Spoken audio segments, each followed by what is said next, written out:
Hi, everybody. My name is Shantae Piazza, and I'm with the Arts and Sciences Recruitment and Diversity Services, and I am their Marketing and Recruitment Manager. I have a fun job. Welcome to Writers Talk from the Ohio State University with the Center for Study and Teaching of Writing. We have with us today Kristen Convery from OSU Communications. Also with us today is Taryn Fitzpatrick from the James Cancer Center and Sean Holloway from Fisher College of Business. Welcome. Thank you. So today we are going to talk about social media. Is everyone fired up? Can you feel the energy? Yes. I am. So there's so much going on in social media today, and I just want to try to gauge you guys. So before we get into our topic today, which is about social media, can you guys give us, a little bit introduction of who you are and your roles you play at the university? I'm in University Communications. I manage digital content and social media for the university. We have a Facebook page that has about over 400,000 followers. We have a very popular Twitter feed. We're sort of stepping into Pinterest and other media as well. Well, I just started at the James Cancer Hospital about 4 months ago, and I am a digital media manager. So again, Facebook, Twitter, anything digital. So YouTube also, I'm managing some of that, web updates, etc. That's pretty much it. The Director of Web Marketing Development for the business school. So all of our social media properties and the strategy ranging from our Facebook to YouTube to Flickr to all kinds of different things, and then always looking out for the emerging trends and working them into the system for content engagement and promotion of our colleges and our faculty. Great. Well, as you all know from your fields, that social media is quite fluid and is exciting, and there's always something new and exciting going on. I was wondering if you can tell me a little bit about some things that you think are really hot right now or happening in social media that you think we should talk about, or, it's worth a little bit of attention. One of the things that I was thinking about as we were talking about this beforehand was mobile, especially in light of AEP and the events of the past week. On Facebook and on Twitter, you would see people really talking with each other. There's a truck in my neighborhood. I see you. You're across town. I'm going to tell him about your problem in a way that if people had just been sitting at home with their computers and their old-style routers, never would have happened. So it's really interesting to me to see how mobile is really making social media pervasive and making it something that people participate in. I agree. Everywhere. I agree. I think it helped make that situation a lot better, and it helped people feel like they weren't just alone, alone in the situation with themselves. I agree. Very good. It really takes the idea of hyper-local to actually a reality. Yeah. Whereas before, the talk about hyper-local or local journalism or really kind of was more tethered. But now that it's more mobile, if you want real-time data or information on something in your area, then you have your computer in your pocket. Yeah, you're no longer relying on, I've got to wait till 5 o'clock to watch the 10 TV news or whatever channel you prefer to see what's going on. And then they have to cover the entire area of Central Ohio. You can see what your friends are talking about immediately. Like you said, I'm, down the street, or you can find out that the power's out down at this area of town, but it's not up here, so I can go hang out at Easton because they have power, which is what I did. Me too. But yeah, it's really interesting. And we had talked about iGoogle a little bit. There's just an announcement this week that iGoogle is going to go away, which is sort of the personalized Google homepage where you put all your little gadgets and your little news feeds or weather updates, things like that. And Google decided that wasn't worth their while anymore, and they think people get that information on their mobile feeds or just other devices and not on a web browser traditionally. So that was kind of a big decision. I think they thought it wasn't going to be a big deal, but I think a lot of people are like, I use iGoogle. I kind of like it. I think it's part of a bigger strategy too, because they're going to really push people to Chrome. Yes. And then utilizing the apps that are there that essentially could do the same thing. And people don't like change. True. But any cloud-based service, we don't own it, they do. And so we need to adjust, and that's really hard for the masses. I really like the way they did it too. When they decide they're not going to do something anymore, it doesn't just disappear. They tell you this is why we're doing it. It's not working anymore. And they really are always in beta, which is what we really try to do. Always be changing, always be looking for the next great thing. Right. And I like the method of how they inform you, because whenever I log in, it's right there on your dashboard that's going to be going away. When I had read a blog post or something also that someone mentioned, well, it's hard for them to sell advertising on iGoogle because it is so personalized and private, kind of a private space that you customize for your own needs. Whereas, if you're using an app or something like that, they can monetize that. So that might be another factor for the skeptical. And it's good news for app developers. Sure. We've got a great OSU mobile app. I think it's good that people will be maybe using that for their Ohio State information rather than just pulling in any feed. Excellent. I think another trend, a hot topic that I've really picked up on was extending the socialization and gamification down even to the app level. And it's been that way for a little while, but I think it's really picked up as of late, especially with Draw Something and similar games. They're really pushing that to the mobile devices, so related, but especially with the younger generations on picking up with their friends and pushing that gamification down. And that level of engagement is a little bit changing too. So it's more personalized engagement, and whether or not you want to engage with brands and how that brand engagement works with the consumer base, I think is changing too. And that's something that, as organizations, we're going to have to probably think about later on. It's like, what do people really want? Do people like you or follow you because they want to engage with you? Maybe, maybe not. It depends on how upset you are or how much you love it, or whatever. But that'll have to be something that'll have to be figured out eventually. Yeah, I agree. I'm also curious. You guys are doing a great job, and I wanted to know, what are some of the interesting things happening in your respective areas with social media? What are some things that are on your plate? What's next? And if you want, Sean, we can start with you, 'cause I know you were going to start talking. The big challenge for us is really from a content perspective. There's a lot of good content, and we've always had a challenge in mining that content and doing it in such a way that it's interesting to our audiences. And so, like, a lot of people, students say, really love our faculty. And they really connect with our faculty. Well, how much do we actually promote the personal side of the faculty member, or an achievement or publication or something that they've done or presented? We don't do that as effectively as we could with social media. We're really heading in that direction, but getting that content at its core and really finding out what people like to hear about us, and then giving them that content, because we have it. We just got to figure out how to get it, and then figure out what the audience really likes and fans. The random photo of campus on a sunny day, people love that stuff. Right. But they also like connecting with if an alum connects with a faculty member that they've had and sees what they're doing now as an update. That's also really interesting. I agree. I think that connectivity has a powerful role in social media, especially with alums, because they always want to know what's going on with the institution that they, graduated from. How well is it doing? And most importantly, the people who helped them get to where they are today, what are they still doing in the overall scheme of things at the college level? We think about that a lot too, that it's not just social media for social media's sake. It's giving people this really good content. Really, the method of delivery's changed, but the content is still the same. A great story is still a great story, whether it's in a magazine or you see it on Twitter. It's really about finding the best way to tell the story in the medium. Yeah. Yeah, I think I'm finding now too, and before my role at the James, I had been at the Ohio State Alumni Association, which does a lot of social media as well.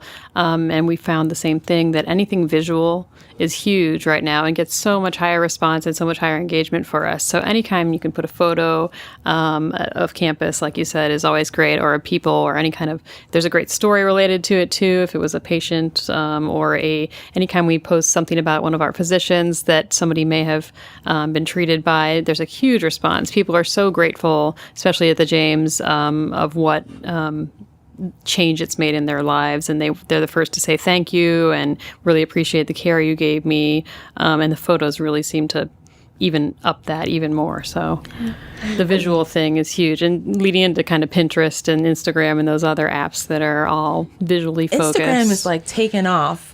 Before it was a handful of people who you knew were on it. Right. And suddenly overnight, I swear, like, everyone I know is on Instagram now. Like, who doesn't? Does Donald Duck have an Instagram account? Like, who isn't on Instagram? Right. Is that something you see pushing more for your platform areas? Well, one of the things we do is an image of the day product, which we have people... I enjoy that a lot, by the way. Nice.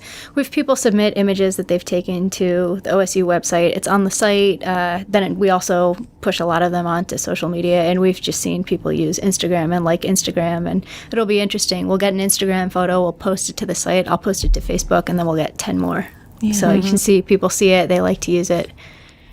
And I think as we see, it looks like Facebook's going to buy Instagram maybe today. So I think we're just going to see it become more and more popular, as maybe the audience that wouldn't have gone to Instagram sees it on Facebook and begins to use it. Yeah, and I think what I like about Instagram is that it's another element of storytelling. Like you can put the effects in there, you can do all kinds of cool things, but it sort of just takes it to another level of engagement and personalization that I think that you just can't always transcend with words on Facebook or on Twitter. Yeah. So you were mentioning, Kristen, the university is looking maybe towards a Pinterest type move. Is that okay to talk about it or not? Yeah, Is it like top secret? Well, let me, yeah, no, Is there a disclaimer? Yeah, I just want to make sure we're not promoting something that, turn off the camera. No, I want to make sure we're not. Okay. I'm You not won't sure if even it's going to mention it. work or not. So can I just say that we're Whatever. Researching. We're exploring all Researching. kinds. We're Yeah. researching all Okay. kinds of things. Okay. Okay. I think all of us are looking at it. I mean, if your job's social media, your job is to Yeah, I've been- see what's hot out there, and and watching that's it. definitely a popular place. So whether or not it's right for us remains to be seen. But I think we're all kind of just watching it and looking at maybe other peer institutions. I know I am, and to see if there's other hospitals that are doing a great job of it, because you don't want to just do something just because it's there, and whether it's meeting your goals or not. It's like any other tool. You don't want to just do a magazine because you can print a magazine. It's just another way to reach people.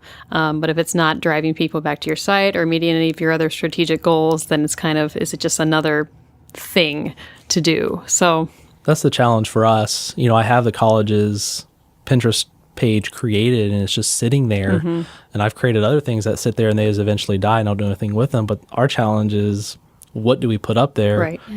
How, is it going to drive visitation? Is it going to drive domestic applications to our programs? Is it going to drive the dissemination of our faculty research? And, you got to pin things. So Right. they got to be uploaded somewhere. And so you got to go pin them. And we have a number of places like Flickr and other places where we have photos uploaded or other people upload photos and we can pin those. But then somebody's got to do it. Yeah. And how do you fit it into the day? We've and, talked a lot about that and too. justifying that, because once somebody visits your pin board, how do you get them to keep coming back if they only visit once? Otherwise, it just becomes let me fan you because I like you, and that's it. I think if you're doing Facebook, Twitter, and YouTube right now, you're really doing the big three. And then everything else is just fun to experiment with. And we've seen a lot of things come and go. We'd like to be doing everything. We would love to be doing Google+. We'd love to be doing Foursquare, but you have to pick and choose a little bit. Exactly. And, Sean, you brought up a good point. You have all these accounts out there and you go ahead and you claim them. But, in a way, you kind of have to, because you can't tell what's going to take off and what's not. And when it does, you don't want to get left behind where you don't get your name or someone else has your name. So you want to take a claim on your name. Those are the big three. But then depending on your organization, like for business, LinkedIn. LinkedIn. We have we can do a lot of better job of LinkedIn, but there's also sub LinkedIn groups and engagement with our students and then the executives. It's a business social network. And for a business school, that makes sense to be in that space. Sure. But for other organizations, other networks might make more sense. It's really about getting the best content to the biggest number of people, the people who care, the people who are going to interact. Exactly. Yeah, absolutely. So have there been any Facebook or social media campaigns that you've seen out there that you want to talk about that you find quite interesting? I've seen some. So. I'll talk about OHIO. Yeah. We are past 10,000 OHIO photos right now. Really? Yeah. So that's been a really fun thing. lot of It started out early 2007. I was just talking with one of my colleagues, Jim Burgoon. Hey, we're getting these photos. What should we do with them? Well, let's just put up a page and see what happens. And here we are, 10,000 photos later. It's been really kind of fun to see it happen. That's been very successful. Congratulations. And it's been successful because the people who use social media have loved it. I really think that's the kind of campaign. Without social media, we would have photos. We'd have a lot of photos, but we wouldn't have the number we have. Right. And anybody can participate in that, anybody who loves Ohio State, they don't have to be an alumni or a student or a faculty member. Anybody who just can send an OHIO and be part of it. So it's, yeah. And that's another area where when we talk about mobile, we talk about OHIO. We've got an OHIO app that was created by students, and we'll get people who are traveling through Europe, and they'll be taking their pictures and sending them to us as they're there. It's the kind of thing, back in the old days when you would get your camera and you'd snap Right. it, and then you'd get your film developed, and you would have had to mail in your pictures. And you get doubles. Yeah. You'd get your double so you can mail one into Ohio State. It just wouldn't have worked. Snap something on your phone and quick send it to a site. Sure, why not? Yeah. I've actually been kind of a fan, for better or for worse, of the Walmart steak. campaigns. What I really intrigued about it is the integration of it. So from a social media perspective, they're responding to the people who respond to the commercials. Like, I don't really like Walmart today. I couldn't imagine buying anything from there.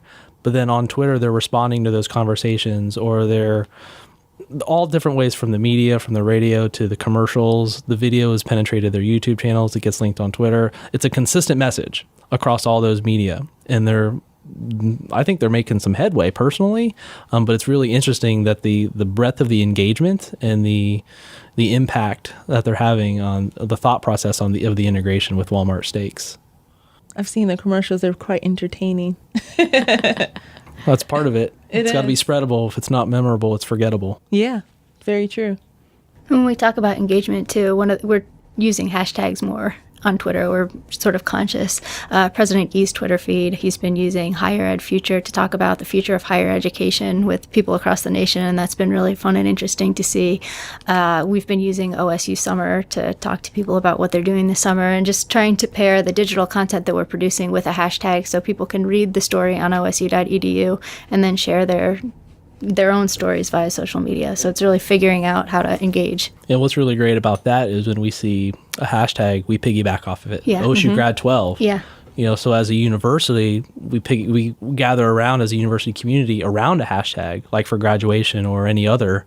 I think there's a lot more power in piggybacking those hashtags that way. We did it. And so we got our content in that stream, and you're pushing that content, and everybody else is pushing that same content. And so you really get that sense of university community at that point.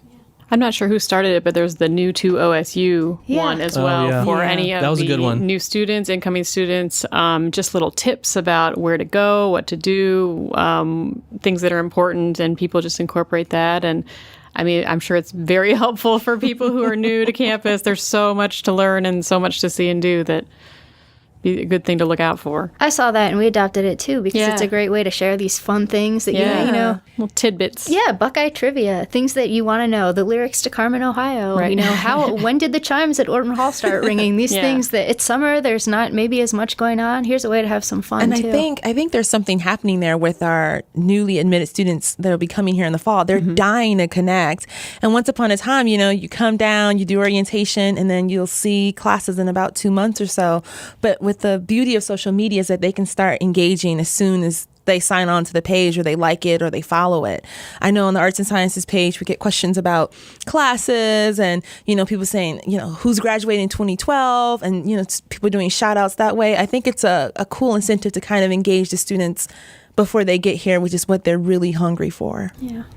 It's just a good way, we can share the most important information about what you need to know before you come here. We can also share the great things that we're doing here at Ohio State in terms of research, in terms of what our professors are doing, but then also the really fun stuff that people want to share with those little known facts or little known, there's a great little coffee shop in this building you might want to check out we get that alumni you'd doing never that. see. Right. And the students love it. The alumni love it because they get to connect and share what their Ohio State experience was like. So you get this amalgamation of we are OSU happening right before your very eyes. It's kind of cool. And we didn't even touch on the classroom teaching and learning part of the whole movement in digital first, and really expanding the engagement of learning in the classroom and the relationships between faculty and student.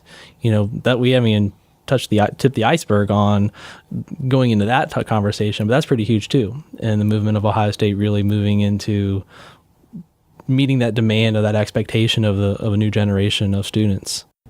Mm-hmm. Yeah, it's interesting. When I started working here, it's probably 7 years ago, I remember writing a story about free GEC books that undergraduate student government had gotten, and they were putting in the library so you could come check them out. And now that seems so quaint. It wasn't that long ago. That's pretty interesting. So tell me, what's going on in Central Ohio or Ohio in general? Are there any social media accounts that you follow? Anything that you think is really interesting or cool that's happening? Just like in real life, it's the Buckeyes. Yeah. They've got more than 1 million fans on Facebook. One of the things I love about their page is it's totally the tone you would expect from Ohio State Buckeyes. It's fun. It's there's an interesting photo. It doesn't take itself too seriously. Yeah. I think during all our 100-degree days, they had it looked like part of Brutus in Brutus the ice. head. Yeah, I'm not sure what part of in Brutus. the ice chest. But he was in the ice chest. So that's always been a fun one to watch. And I know we repurpose a lot of their stuff during big games, and it's amazing to see. You'll be sitting there and you'll be refreshing, and there'll be another 1,000 likes. It's just really popular. It fun. is exciting to be on that page during the game time. They are good. Yeah, with the Olympics coming up, there's a few Ohio State athletes participating in the Olympics, so it'll be fun to watch, what happens with them, and you can kind of follow along anybody Ohio State, whereas before you would maybe have to seek that out. You maybe would have to Google it and, intentionally look to see, I wonder if anyone from Ohio State's going. But now you can kind of just see in your feed, oh, that's great, Katie Bell's in the Olympics. And now you have somebody to look for, and it's just kind of a nice community feel. I actually like to see the recent connections of Ohio State into more, not pop culture, but recent events like The Brave and Pixar connections. Things that are really hitting, mass media, maybe even international. How is Ohio State connected to those? And that's really neat. I read all those stories because I like Pixar, but then there's a connection here. It's like, wow, look at that. Somebody from our local town in Columbus, Ohio is part of a really large project that is, going gangbusters. Right. And I actually had an email today. I wrote that story, and I had an email from one of the people who had worked on, the father of one of the people who worked on it, to tell me that his daughter got not 1 but 2 degrees from here. Thought it was like the sweetest. Yeah, I think that you're right. Finding that Buckeye connection really gravitates with people, and it's just, I don't know, it just does something that you can't quite put into words. Very exciting. Alrighty. Well, I just want to thank everybody for coming out today and sharing your views on social media. Are there any pages that you want our viewers to check out on your accounts? Sure. If you go to osu.edu/interact, you'll see all of our social media efforts there, university-wide. Excellent. Thank you.